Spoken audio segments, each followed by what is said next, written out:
Nagpatabang sa kakabahanan kini mga Bisayang OFWs nga pabilin nga gi-quarantine karon sa usa ka barko dito sa Kaulohan.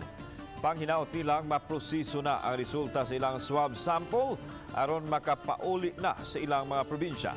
Ang report ni Nico Sereno.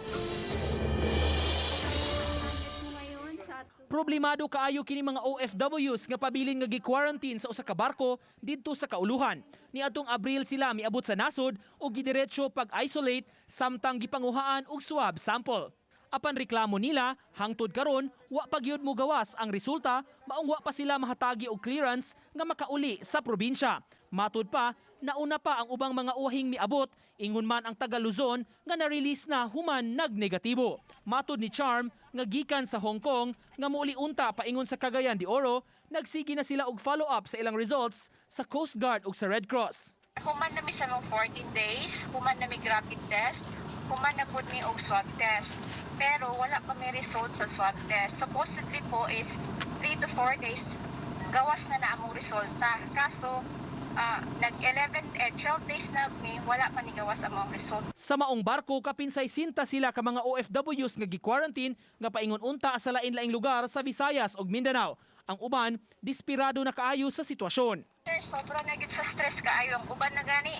Plano na mo ambak sa dagat. Iguultid kayo sa hunahuna ang ikaw niuli ka diri sa Pilipinas para makita nimo yung pamilya. Pero unsay nahitabo, abi na mo 14 days lang, pero ang 14 days times 3 na. Usa sa mga OFWs ang taga Cebu nga si Juvie. Duha ka buwan ra unta ang iyang bakasyon kay dunay asikasuhon ug karon kapin na sa buwan siya nga natanggong didto sa Manila. Doon na hinuon sila'y kaon, apan personal na ang uban nila nga panggasto.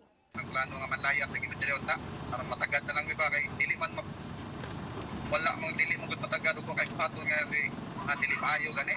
Ang among gipaninguha na lang siya ang mabuhat nga para lang matagad na lang depress la iskutan sir, grabe na tanan dire wa na kurang hapit na lang gani mag hapit na lang utang.